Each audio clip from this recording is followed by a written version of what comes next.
Hello guys, today we will discuss about medical termination of pregnancy, about sexually transmitted diseases and about infertility. Uh, these three topics we will discuss today, and first of all we comes on medical termination of pregnancy.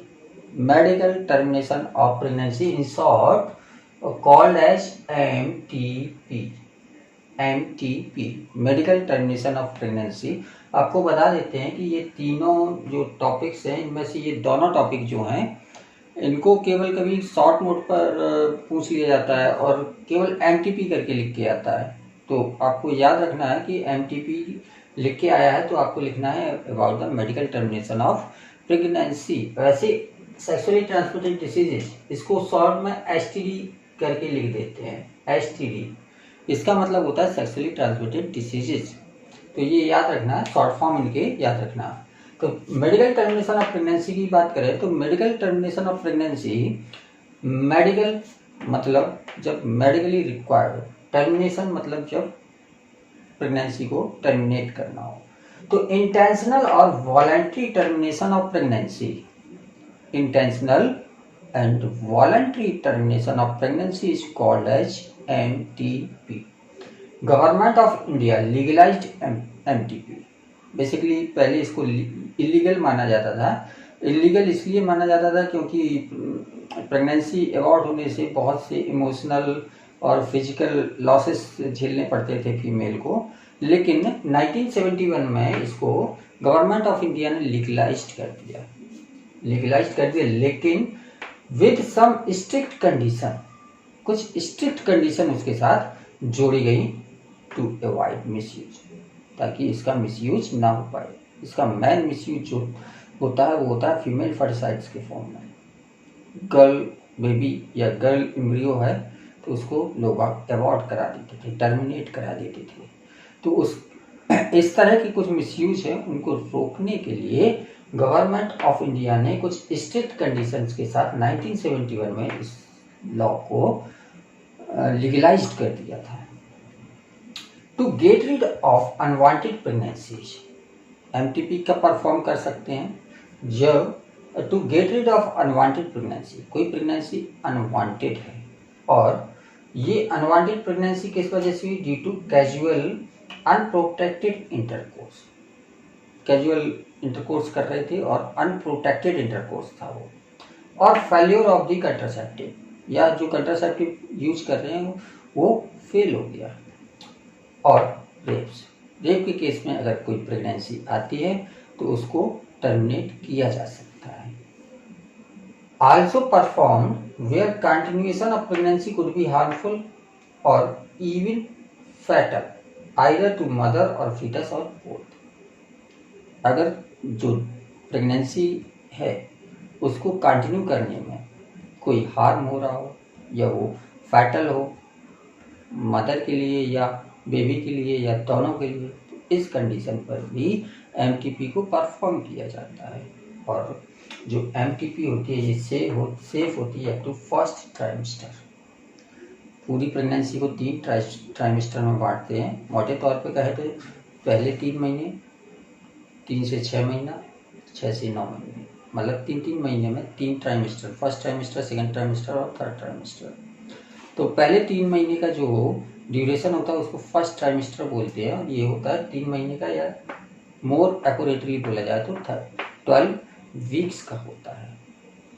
और इसी के साथ हम एक process और देखते हैं amniocentesis की। एमनियोसेंटेसिस क्या होता है? जो डेवलपिंग एम्ब्रियो होता है, जो एम्ब्रियो डेवलप कर रहा होता है, ये जो डेवलपिंग एम्ब्रियो होता है, इस डेवलपिंग एम्ब्रियो के चारों ओर एमनियोटिक कैविटी होती है जिसमें एमनियोटिक फ्लूइड भरा रहता है। और इस एमनियोटिक फ्लूइड को जब नीडल से बाहर निकालते हैं, सिरिंज के थ्रू बाहर निकालते हैं और उसका जब हम टेस्ट करते हैं तो इस एमनियोटिक फ्लूइड में इस एम्ब्रियो की सेल्स भी होती हैं और उन सेल्स से इसका सेक्स, इसके क्रोमोसोमल डिसऑर्डर्स के बारे में पता चलता है। इस प्रोसेस को हम बोलते हैं एमनियोसेंटेसिस। तो एमनियोसेंटेसिस पर भी बैन लगा दिया गया है, क्योंकि इसका सबसे ज़्यादा मिसयूज होने लगा था इन दी सेक्स डिटर्मिनेशन, और जो आगे जाके फीमेल फॉर्टिसाइड में कंटिन्यू करती थी। तो इसीलिए एमनियोसेंटेसिस पर अब बैन लगा दी गई है। और नेक्स्ट है सेक्सुअली ट्रांसमिटेड डिसीजेज, जिसको हम वेनेरियल डिसीजेज भी बोलते हैं। इन शॉर्ट इसको एसटीडी या वीडी भी बोलते हैं। वीडी लिख के आता है, इसका मतलब वेनेरियल डिसीज, और एसटीडी मतलब सेक्सुअली ट्रांसमिटेड डिसीजेज। ये ऐसी डिसीजेज होती हैं या ऐसे इन्फेक्शंस होते हैं, ये इन्फेक्शंस या ऐसी डिसीज जो ट्रांसमिट होती है through sexual intercourse. Sexual intercourse के टाइम पर ये एक पार्टनर से दूसरे पार्टनर में ट्रांसमिट होती हैं। These are sexually transmitted diseases.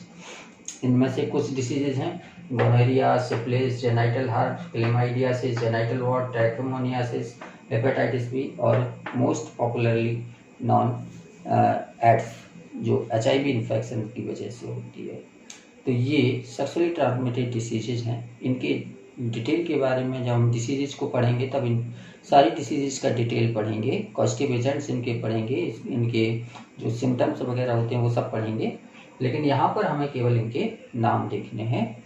और ये चीज़ और माइंड में रखना है कि ये सेक्सुअली ट्रांसमिटेड डिसीजेज हैं, मतलब सेक्सुअल इंटरकोर्स के टाइम पर ये एक पार्टनर से दूसरे पार्टनर में ट्रांसमिट होती हैं, लेकिन इनके अलावा और भी रूट्स हो सकते हैं, जैसे हेपेटाइटिस है या एड्स है, ये निडल शेयर करने से भी हो सकते हैं, निडल शेयर करने से भी हो सकते हैं। तो इनके और भी कॉज हो सकते हैं, लेकिन इनमें से एक कॉज सेक्सुअली ट्रांसमिशन है।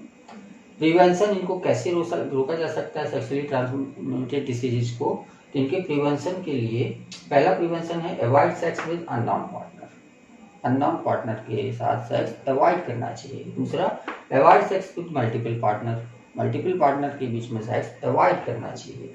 तीसरा, use of condoms during coitus.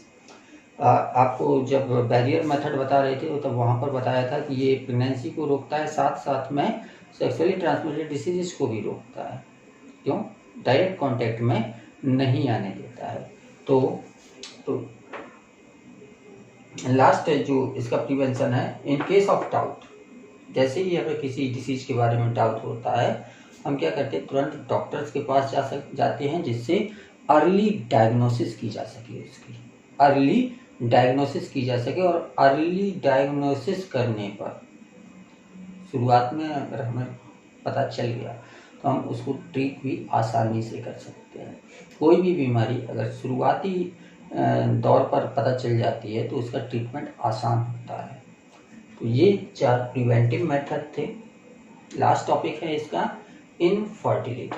Infertility. किसी कपल को इनफर्टाइल कब कहेंगे? कोई कपल है उसको हम इनफर्टाइल कब कहेंगे?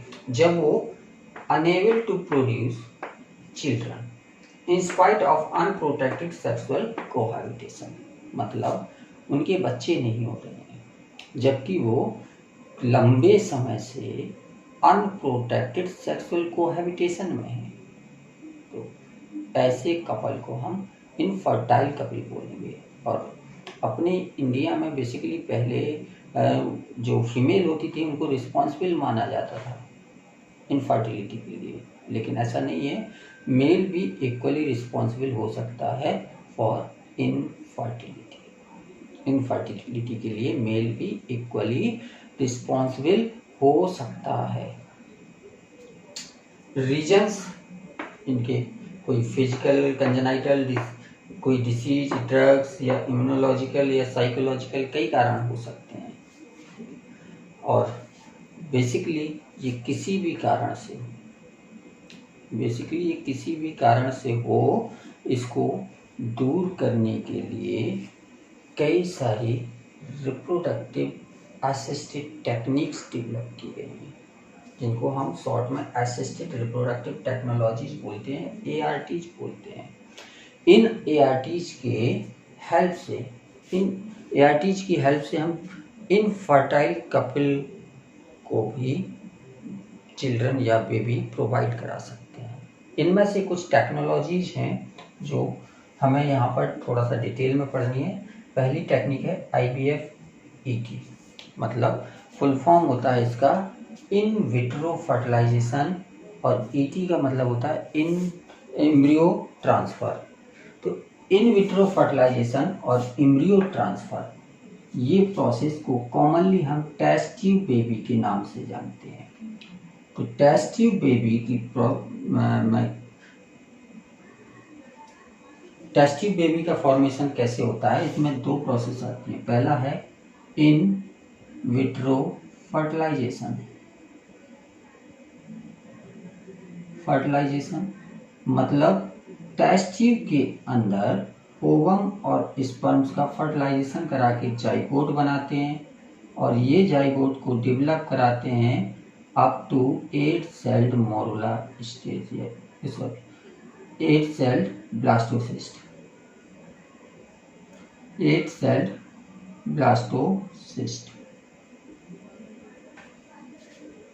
बेसिकली 8 सेल से ज़्यादा करेक्ट रहेगा, 8 to 16 सेल ब्लास्टोसिस्ट में इसको डेवलप कराते हैं। और इसको फिर क्या करते हैं, ये जो एम्ब्रियो बना है इसको ट्रांसफ़र कर देते हैं into uterus of the female, और फिर उसके बाद ये यूट्रस के अंदर डेवलप होता रहता है और नॉर्मल प्रेगनेंसी की तरह ये भी डेवलप करेगा, और एट लास्ट पार्चुरेशन के बाद ये बाहर आएगा। तो इस तरह के बेबी को जो इस तरह से प्रोड्यूस हो रहा है इसको हम बोलते हैं test tube baby. Test tube baby, और इसमें जो प्रोसेस इन्वॉल्व हो रही है वो है IVF-ET, in vitro fertilisation and embryo transfer. इसी को हम टेस्ट ट्यूब बेबी बोलते हैं। दूसरी टेक्निक यहाँ पर एक दी गई है गिफ्ट का फुल फॉर्म होता है gamete intrafallopian transfer. Gamete इंट्राफैलोपियन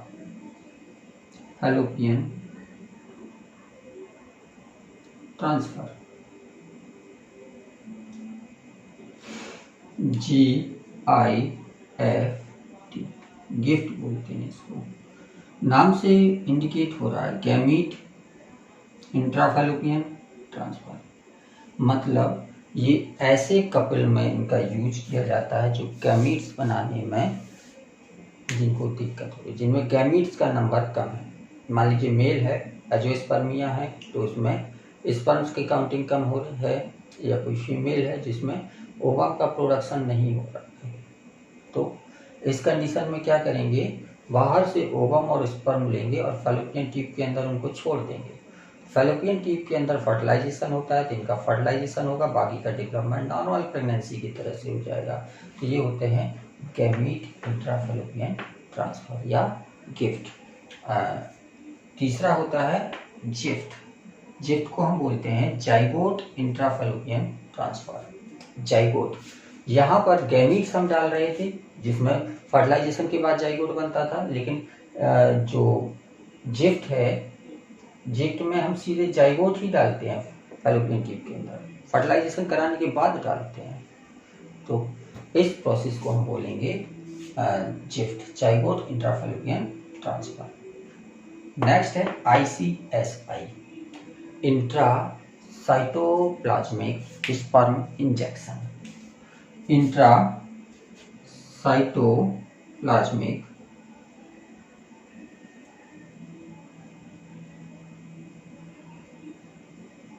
sperm injection.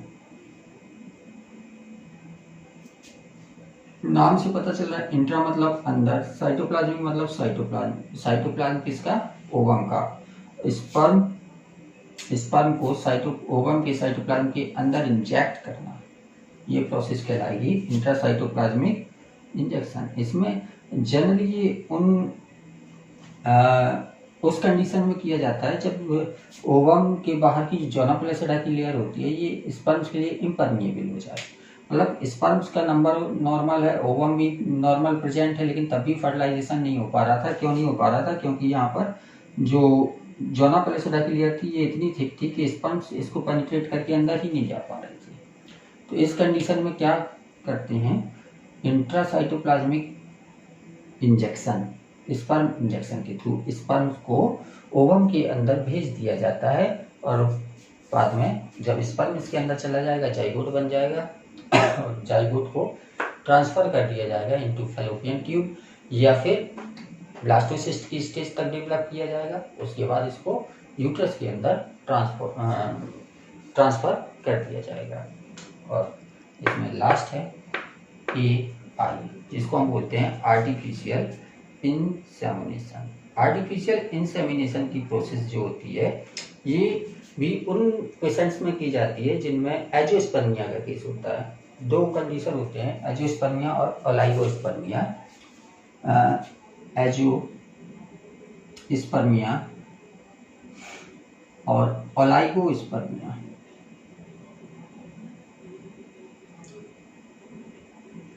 AJIO का मतलब ए मतलब एब्सेंट, यहाँ पर स्पर्म एब्सेंट हो। ओलाइगो मतलब फ्यू।